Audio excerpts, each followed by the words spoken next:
Segunda historia real para compartir.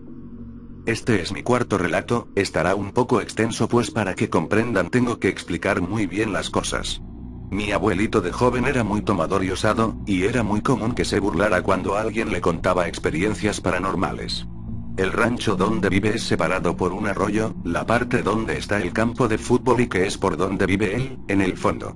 Y la parte donde está el panteón y la entrada, la cual cuenta con un falso, que es tipo portón de madera, entrada al rancho. Bueno, él acostumbraba ir a tomar a un estanquillo allá en la parte de la entrada, y en una de esas ocasiones tomando con un compadre se desvelaron hasta las 3 de la mañana, su compadre se despidió y mi abuelo se fue unos 5 minutos después. Esa noche a él no le pasó nada. Al día siguiente se encontró a su compadre golpeado, con rasguños y moretones y antes de que mi abuelo preguntara qué le había pasado, su compadre le dijo: ya ni la chingas, ayer después de salir del estanquillo iba a cruzar el arroyo y me paró el duende, me hizo muchas travesuras, me amarró con zácate y me tiró desde el puente al arroyo, dicho puente tiene aproximadamente 2 metros de alto y el arroyo no está hondo, y cuando ibas pasando por el puente te grité y no me hiciste caso. Mi abuelo solo le dijo que no escuchó nada, después se carcajeó y le dijo seguramente estabas muy borracho, que chingados te va a andar parando un duende y si existiera me hace los mandados. Esa fue su gran equivocación. Poco después, quizás una semana, él tuvo que salir en su caballo a la ciudad a vender su cosecha, pimienta, aprovechado que estaba la feria se entretuvo allá, regresando a altas horas de la madrugada. Al llegar a el falso de su pueblo vio que alguien estaba sentado sobre él, era un ser pequeño, ropa muy fina, sombrero y zapatos, y tenía el camino lleno de espinas y ramas, creando una barrera difícil de pasar. Acto seguido el ser le comentó: así que tú eres el que no cree en mí, y según tú te hago los mandados. Mi abuelo no comprendía las cosas hasta que recordó lo que le dijo a su compadre, bajó de su caballo y le dijo: a mí si no me chingas, como pudo le intentó dar un fuetazo a el duende, pero este se desvaneció y mi abuelo no supo dónde quedó hasta que escuchó una carcajada, volteó y vio al duende arriba de su caballo, y este muy alterado. Mi abuelo solo cuenta que después de eso el duende lo perdió entre en monte con todo y caballo, lo amarró a un naranjo y lo azotó por un largo tiempo, en el cual nunca dejó de recalcarle que era verdad lo que le pasaba y que nunca más lo volviera a retar, porque le iría mucho peor. Lo dejó ir pero sin su caballo, mi abuelo como pudo encontró camino y fue a la casa, llegó todo sangrado y con la camisa desgarrada, con una cara pálida y desencajada, no podía creer lo que le pasó, con una voz quebrada y lágrimas en los ojos le dijo a 2 de sus hijos, 8 y 6 años, de los cuales el mayor es mi padre, que fueran a buscar al caballo. Mi papá me cuenta que cuando llegaron a el falso ahí estaba el caballo, pero demasiado inquieto y con miedo. Mi abuelo les contó de esto después, porque si les hubiera dicho en el momento ni locos hubieran ido por el caballo. Creo que desde ese día tienen cierto respeto por lo inexplicable o sobrenatural, pero fue a un alto precio. Buenas noches. Siguiente historia. Mi vacas. El comercio del Sáhara, tierras áridas donde hombres relativamente libres tocan su negocio relativamente legal. Después de un duro día de trabajo en medio de la multitud, Russo sale un poco del pardieiro que es el local de ventas, él es un vendedor de animales, exclusivamente de vacas, las trata bien y tiene una cierta fama por la calidad de su producto. Llegando a la tarde, es hora de ir a casa, pero antes una pasada en el bar, porque nadie es de hierro.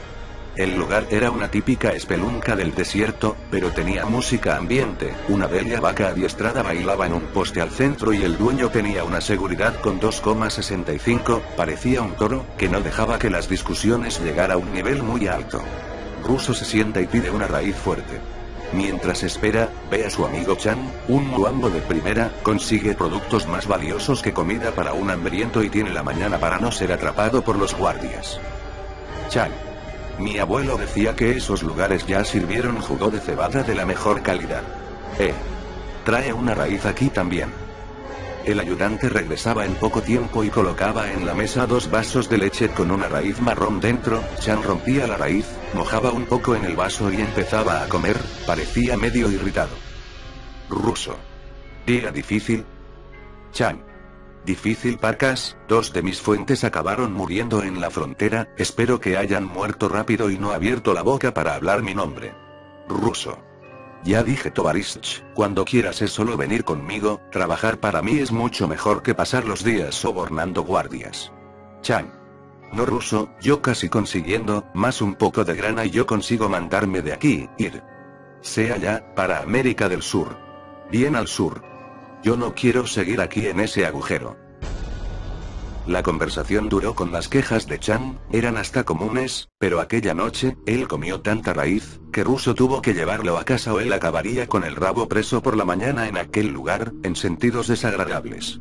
Entonces Russo lo colocó en el jeep y se dirigió a su casa, donde dormía hasta la mañana. Él debía mucho a Chan, fue el único que le dio empleo cuando fue jugado a un niño en el desierto, todo deshecho. Él trabajó para el chino hasta los más pequeños, 12, cuando tuvo condiciones de montar su propio negocio por allí mismo, pero ahora Chan no andaba muy bien en las finanzas, pasó a invertir todo en una manera de salir del desierto. Chan. Conseguí un tipo, sabe, es un humano. Ruso. Usted está completamente dormido, pero no cuesta decir, le avisé, deje de vender humanos, aún más sin autorización. Yo iba a atraer miradas una hora u otra, tal vez haya sido por eso que cogieron sus fuentes allá en la frontera, va a ver, ya están detrás de ti. Chan. No, ese vale la pena, él es valioso, es viejo, pero es valioso. Ruso. ¿Para qué alguien querrá un viejo esclavo? Chan. No un esclavo amigo, un objeto de estudio, analicé ese tipo, él es caliente, y, ruso, él tiene al 100% humano y creo que él habla inglés. Ruso. ¿Qué es lo que es inglés? Chan. Hace tiempo, conseguí unas piezas de avión, había caído una allá por el Golfo y yo conseguí una ganga en él, tenía algo que no valía nada, todo quemado, pero entonces encontré un libro en una maleta, él decía lo siguiente. Que hasta en el momento de los descubrimientos, cuando Himmler descubrió las Américas, varios países europeos hablaban el inglés, pero con la ascensión de Himmler, esa lengua se ha olvidado a lo largo de los años, al menos es lo que el autor del libro teoriza, que no se sienten como si fueran a ver a un hombre que no le gustaba. Antes de que Chan terminara, Russo oye un tiro desde la nada, golpeaba al chino en su totalidad. Russo era un hombre parroquial, pero en ese momento sentía un frío en el estómago, por un segundo solo daba para constatar que no eran ladrones, la historia de Chan, eran los guardias, habían hallado a su amigo, hallado a él y lo que Russo más se preocupaba, sus vacas. Chan. El viejo está en mi galpón, en aquel lugar, toma él, vende para la resistencia y sale de aquí. Sé que usted consigue. El chino moría en el vehículo en movimiento, Russo hacía una maniobra rápida y salta mientras una cortina de arena era levantada con todo el movimiento, se podía oír los tiros hacia el jeep hasta golpear el tanque de combustible y explotar. Guardia. Tomamos, vamos a comprobar el cuerpo. Escondido en medio de la igual oscuridad y en la arena, Russo oía los pasos llegando, las voces del guardián y la voz metálica proveniente de un auricular, hablando algo en cuanto a haber terminado el servicio en el rancho.